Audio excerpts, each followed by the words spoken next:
సోమునితో బొట్టువట సొంపు కలలకే మరుదు కోమలాంగి ఈ చూడి కొడుతన.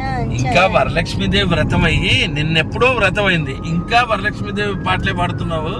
ఇంతకీ నీకు తెలుసా లక్ష్మీదేవి నీకేమైతుందో? లక్ష్మీదేవి నీకేమైతుందో తెలీదా లక్ష్మీదేవి? నాకేమవుతుంది? అమ్మవారు అందరికీ అమ్మవారే కదండి. నీకు లక్ష్మీదేవి వదిన అవుతుంది. అవునా? నీకే కాదు నాకు కూడా వదిన అవుతుంది తెలుసా? అవునా? ఎలాగది చూద్దాం. నాకు తెలియదు, మీరే చెప్పండి. ఇందాక నువ్వు పాడావు కదా, ఏం పాట పాడావు? సోముడు అంటే ఎవరు? చంద్రుడు.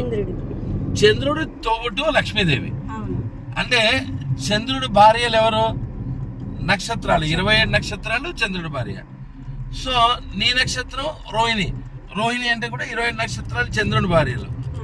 సో నీ నక్షత్రమైనా నా నక్షత్రమైనా ఎవరి నక్షత్రమైనా సరే నక్షత్రాలన్నీ చంద్రుడి భార్యలు కాబట్టి వీటన్నిటికీ అన్న సిస్టర్ కాబట్టి వదినే లక్ష్మీదేవి వదిన వరుస అవుతుంది.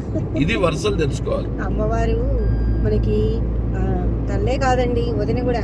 మరి తెలుసుకున్నారు కదా, మనందరికీ అమ్మవారు లక్ష్మీ అమ్మవారు వదిన వరుస కూడా అవుతుంది. ఎందుకంటే మరి సోముని భార్యలు మనందరి నక్షత్రాలు కాబట్టి మనకి వదిన వరుస కూడా అవుతుంది లక్ష్మీదేవి. ఏమంటారు?